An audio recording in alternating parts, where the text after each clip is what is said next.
But the amount of people out there that say, oh, I tried this, it doesn't work.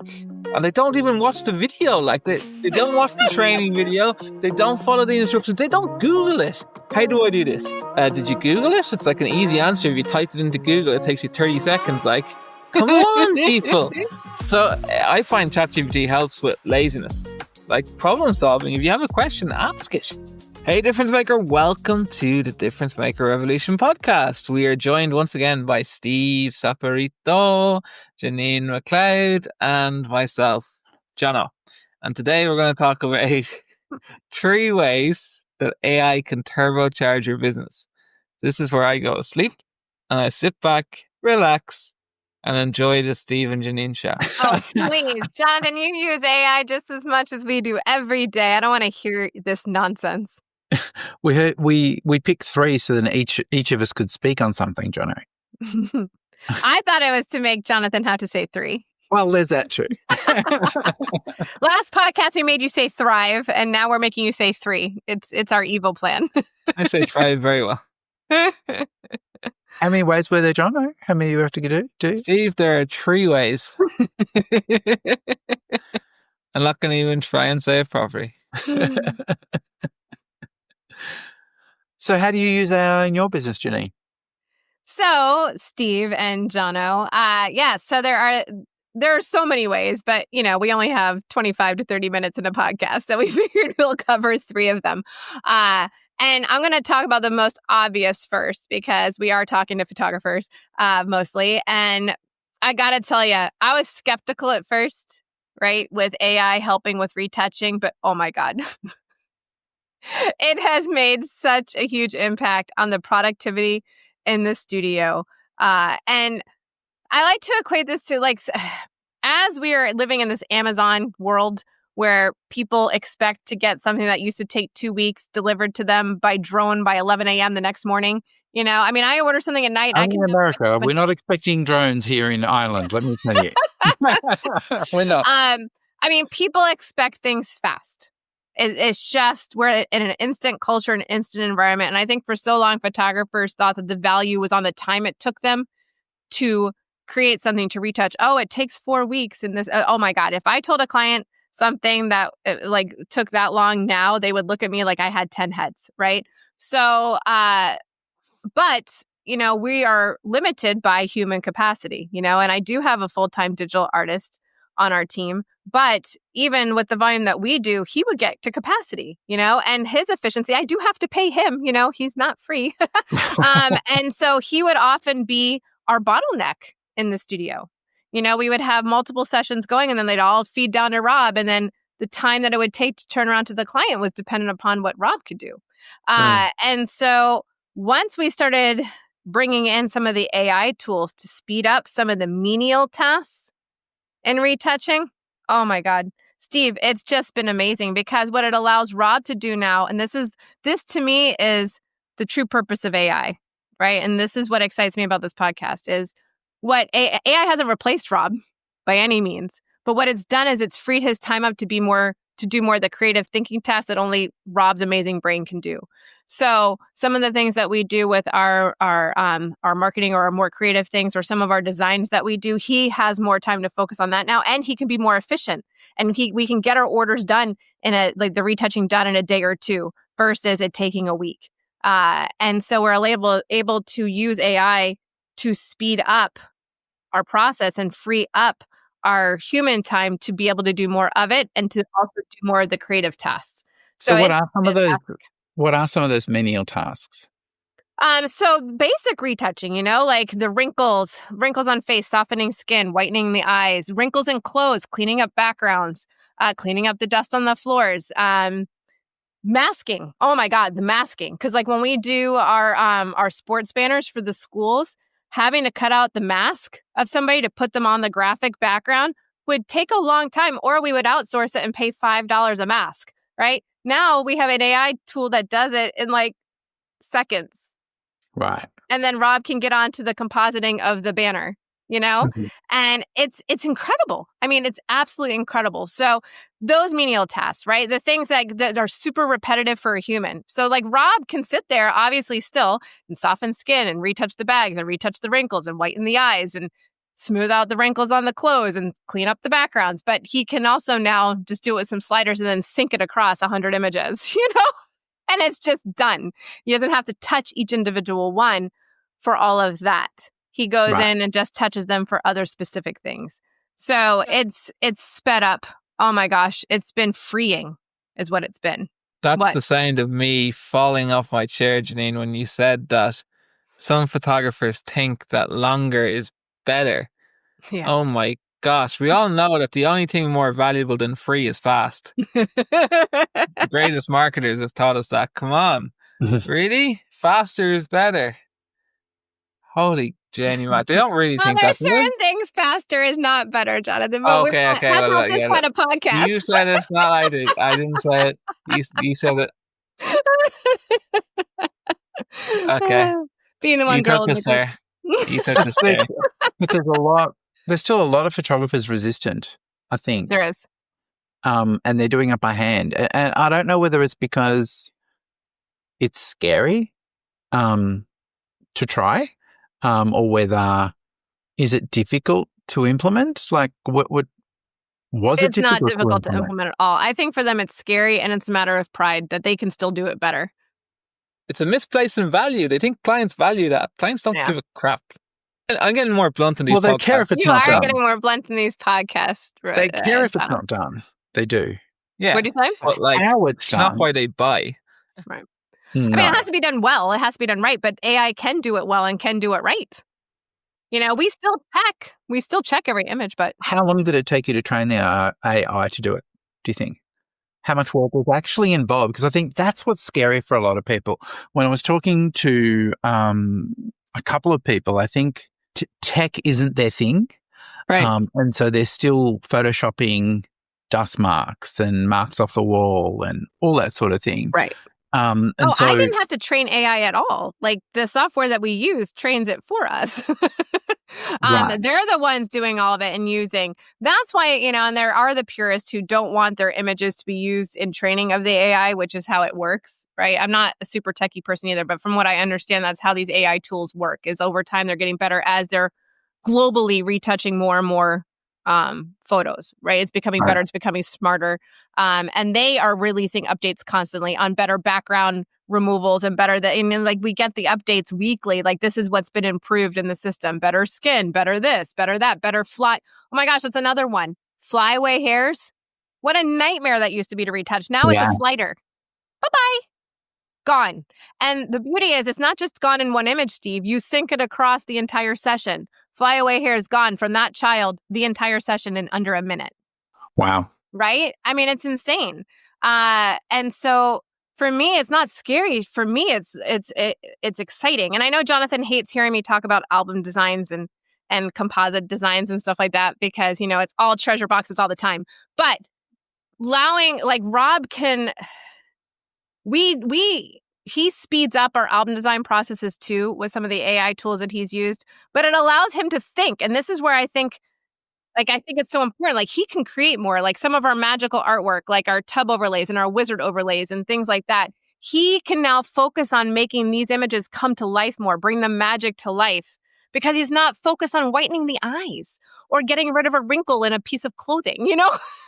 It's done. It's just done. And, catch lights too, like easy things that can just be done by the AI. And then the digital artist can focus on other things. And if that's you, right? If you are the one in your business doing all of that, guess what? Now it frees you up to do the other important things in your business, which is running your business and doing your marketing and making your phone calls because you don't have to be a slave to Photoshop anymore. Yeah. So one thing that comes to my mind when you've got employees, you know, and you're not doing all the photos because you've got employees. I had employees.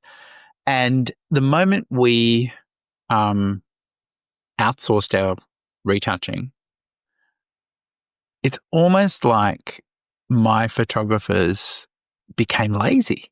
Yeah. right? Suddenly, we didn't need to replace a backdrop anymore because the retouchers would fix it. We weren't sweeping the floor because the retouchers could fix it. And they just got lazy. Do you think that all of this, because if there's stuff on the floor, that affects the client experience. It does affect the client if experience. There's vents in the wall. The clients see that. They don't ignore that. They know it's there. If there's marks on the wall and they're walking into the studio, they're seeing the marks on the wall, and whether it can be done on retouch or not, and whether the AI can, in one slider, fixes it all or not. Do you think people, gives them permission to get a bit lazy? I think it can if you allow it. But I can tell you, it's one of the things we discuss here as a team often, and Elizabeth is really good about it, and I've noticed it in our interactions with clients. Clients feel you care when you fix in the studio, right? So if Elizabeth and I are working together and she'll go up to somebody, oh, let me just fix your hair a little bit. It was a little out of place. We're like, oh my gosh, thank you so much. And even if we did nothing, Steve, literally, even if we never actually fixed their hair, they think you did, and they think that you saw something and that you're taking that extra care for them. Or even like with their child, you flip a hem or you straighten a tie or you straighten some clothing, like all of these things, they feel like you're taking care of them, and it goes to the client experience. And same thing. Yeah. No one wants to see a dirty floor. Nobody wants to see a dirty floor. Actually, we had, surprisingly enough, and you think people don't recognize this stuff, a week ago, we actually had a client who made a comment about how clean the studio was. And she's like, I've been to other photographers and it's a mess. She's like, we love, like, this was amazing to come in. Everything is so perfect. We had our own appointment. There wasn't craziness. I can tell you clean between sessions, you know? And I was like, oh my God, no one's ever pointed that out to me before. But you know that people do see it. Like I can't say that word anymore. I am fastidious about the bathroom between sessions, right? And so we, you know, as you know, Steve, I'm sure you had it too. People leave dirty diapers in your bathroom garbage, and they don't tell you that they left the dirty diaper in the bathroom garbage until you go in there and you're like, oh my God, what's that smell? Right? So we, like, after every session, it's part of what we do. We go in and we tidy up the bathroom so that the next client doesn't have to come in and go, oh my God, what's that smell? What a way to ruin a client experience than with the smell of a dirty diaper. Or anything else. So, can you become lazy? Oh, the AI will just fix it. I mean, I think honestly, that has been something for a long time. Like you said, like, I'll just fix it in Photoshop later. Yeah. Horrible, horrible way to go about your business, because it takes away from the client experience. Your clients can feel that. I truly believe that is part of the client experience. So I have a question for both of you on retouching, the subject of retouching, because we've been talking about how it's way one that you can use AI in your business, right, to help with efficiency. But I've heard so many times from so many photographers that I don't have time to make phone calls, I don't have time to market, I don't have time to do this.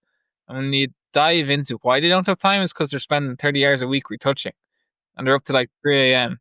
So let me ask you a question. Is there a time ever when you would not outsource retouching? If you want to make money as a photographer running your own business, is there ever a time when you would not outsource to a person versus the AI, or just considering AI as part of using outsourcing? AI or outsourcing to someone else? Is there a time when you ever do it yourself? What are you trying to say? Okay. No. It was the first thing I did. I can't even imagine doing it myself anymore.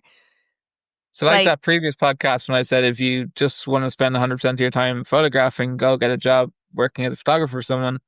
If you want to spend most of your time retouching, then get a job retouching for someone. Actually, no, wait, you can't, because AI is going to kick your ass. Well, unless you have the magical skills of Rob. Right, unless you have the magical skills of Rob. But AI is making him more efficient, so that way he's no longer the bottleneck.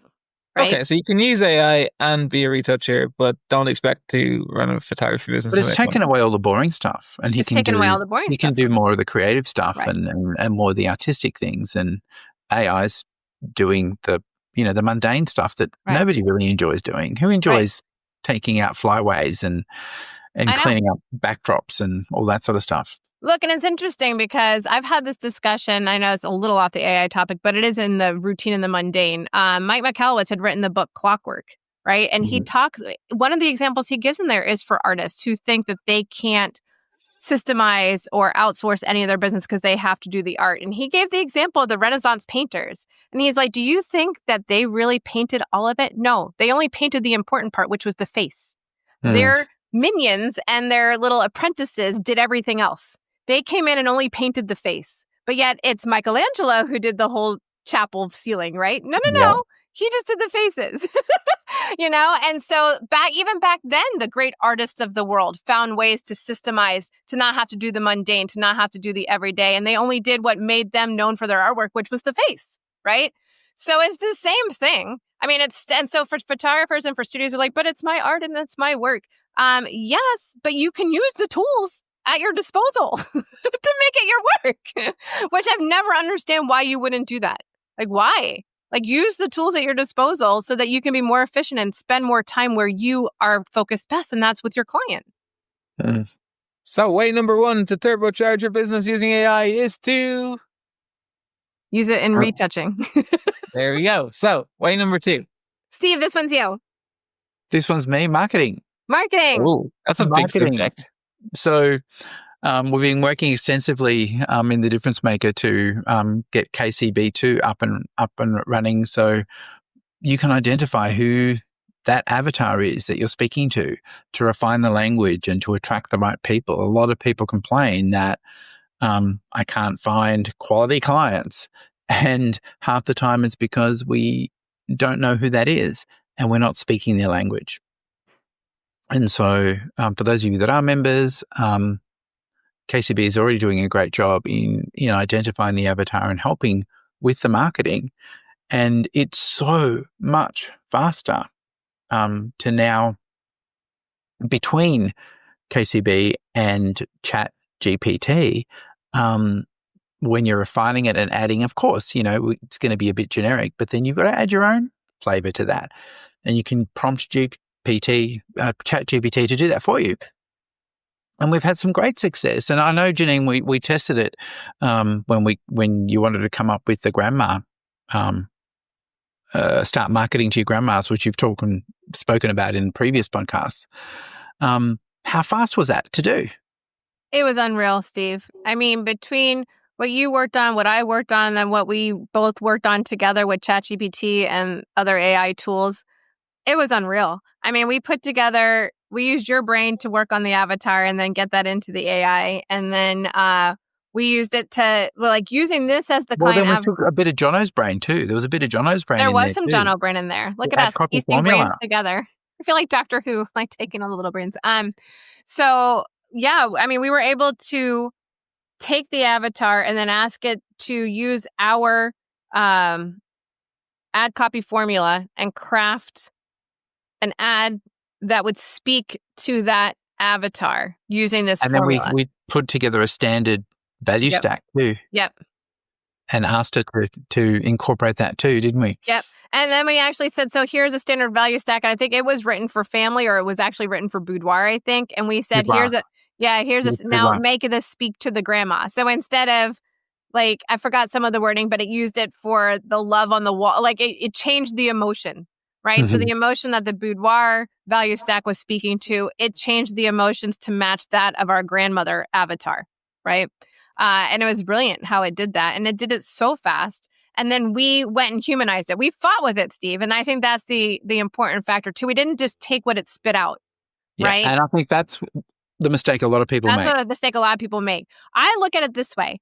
One of the hardest things to writing, and I've written a book and I write all the time, the hardest thing to do when you're writing is start from a blank piece of paper. It's hard to stare at a blank piece of paper. And so what I used to do even before AI, I mean, this has only been the past year that we really had these tools. Before this, I had a Word document of ad copies and things and that I would piece together. And it was just one long Word document of things that I would string together, because that way I never had to look at a white piece of paper to start writing ad copy. Because it's daunting. You sit there and you stare at it, and then you do something else. Oh, I'll come back to it. And then that stupid piece of white paper is still there, and you've done nothing. It's blank. It's still blank. So the AI helps you. It gives you a starting spot, and then you can fight with it, and you can change lines, and you can change words, and you're like, replace this and try this, and I need this more human, and I need this to speak more to that. And then you work with it to then come up with the final copy that you're going to use. And it didn't take long. It did not take long. I mean, what used to take days, less than an hour, all told. Sometimes I would spend 3 days just writing a letter. Yeah. It's so good for just having that base to work with, as you said. Like, it's... Yeah. And then the brilliant thing of it is now you have that, and it said, okay, now turn this into an email. Help me turn this into an email campaign. Okay, now help me turn this into a month's worth of social media posts. Okay, now help me. And so it can help you if you know how to prompt it correctly, right? It allows you to now take the work that you've done and repurpose it in many other formats. And I think just having it as your partner makes you more efficient in doing it too. Whereas before I might say, oh, I got to get that email written. I know I have the hour, right? But now again, I have a blank piece of paper in my email software that I got to write, but I don't have that anymore, right? Because I do it all at the same time. And now that we're in there and we're in that mode and we're writing and we're creating with AI, our marketing story for our ad, now I just turn and make it the email. And now I turn and make it a series of social media posts. And now, and then I'll even ask it, what other ideas can you give me outside the box that I haven't thought of that we can use in this marketing campaign? And let it give me some ideas. And then I take that and work with those ideas and then make them what I need. So it helps you be a creative partner and be more efficient with the time you spend in your marketing. So for people who don't, because you're doing everything yourself, and I love this too, right? Like, I mean, it's great that all these big guys have, Harvard MBA marketing agencies working for them, but we don't have that, right? We've always had to steal ideas from those guys, Steal Like an Artist. That's another great book.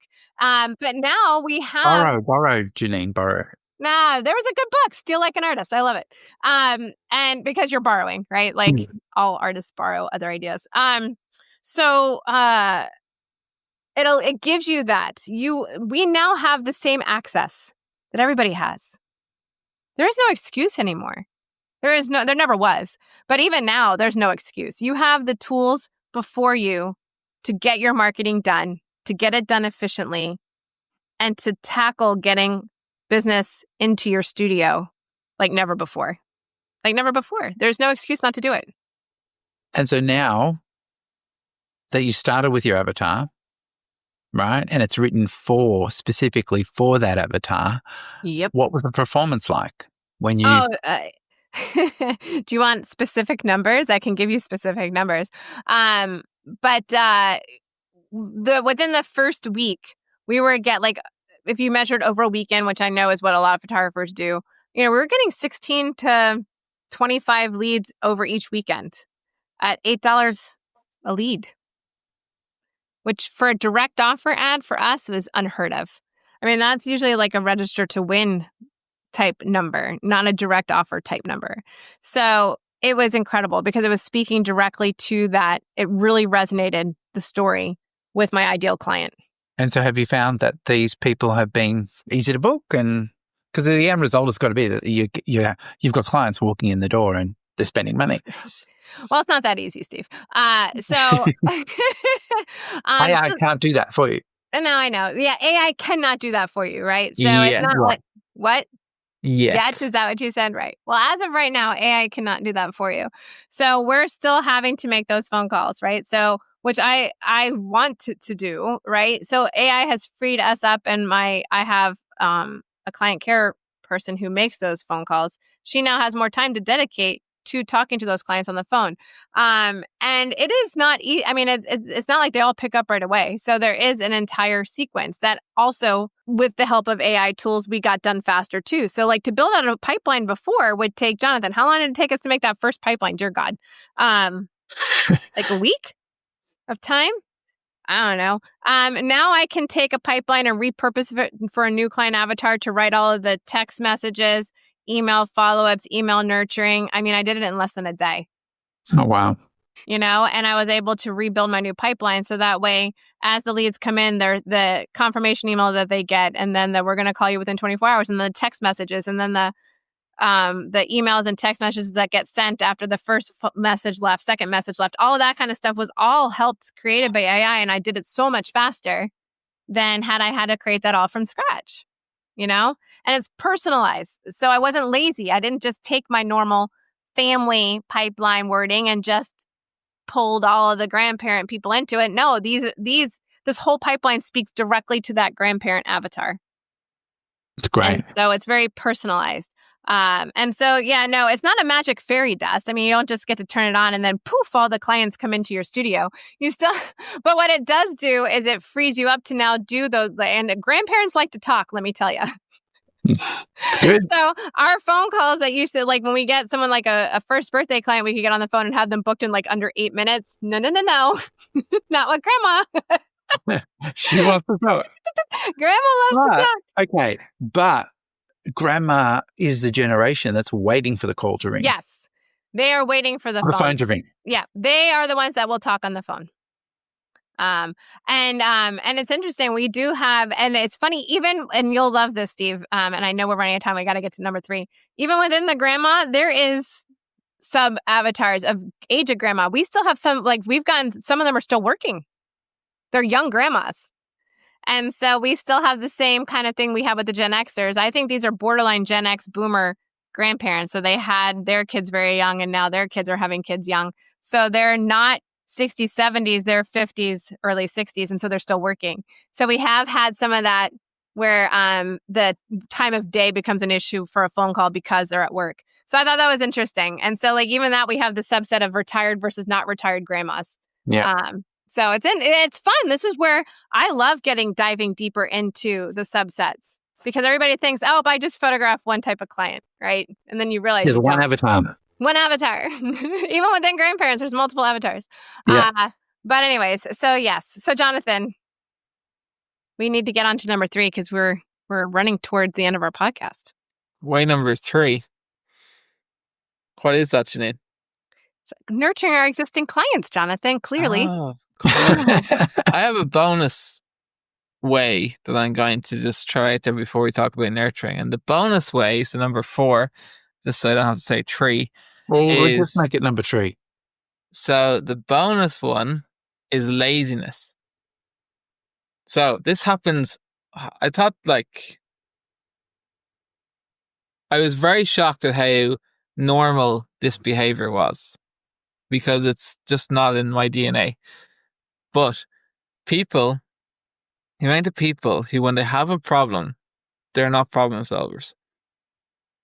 And they just throw their hands up in the air and they say, I have this problem, do it for me.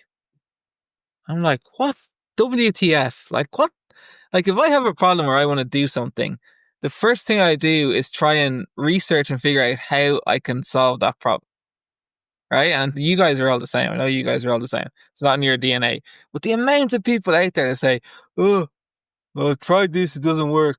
And they don't even watch the video. They don't watch the training video. They don't follow the instructions. They don't Google it. How do I do this? Did you Google it? It's an easy answer. If you typed it into Google, it takes you 30 seconds. Come on, people. So I find ChatGPT helps with laziness. Problem solving. If you have a question, ask it. Yep. Or if you're curious about something, ask it. So there's a bonus one. There you go, Jonathan. To eliminate your effing laziness. It's a great help tool, I'll tell you. We use card. I'm laughing. Jonathan, you made me laugh. We use Cardly to send out all of our cards to our clients, and I wanted to do a bulk mailing. And I asked ChatGPT, can you give me step by step how to create this bulk mailing and format it properly for Cardly? Done. I mean, step by step, it told me what to do. Way better than any help menu in Cardly. Yeah. Yeah. So good. Just use it to stop being lazy. Move your lazy ass. Do some work. I feel like I'm addicted to it now, Jono. I am addicted to it. I do use it a lot now. Yes. Jonathan, I use it to write lunch notes to my kids. Wow, that's impressive. I need to write Erin a lunch note today to support her and blah, blah, blah. Give me something cute and sassy. And then it spits me out a lunch note for Erin. I use it to how best pack my suitcase. Yeah. What? I used to do that twice a week by myself. And now I'm asking ChatGPT how to do it better. So that's a great way to bring us in before we run totally over time and people are like past their commute time. Are these three ever going to stop talking so I can park my car and get into work? The third way, without the bonus way of Jonathan's, but that was actually a really good one because I have become very dependent upon it for even like those menial things, and it stops people from being lazy, and it makes those of us who are not lazy even more efficient, which I love. Is client nurturing. And so a lot of the things that used to take us a long time again to create and come up with and think about, AI has become our partner in helping us create these ideas.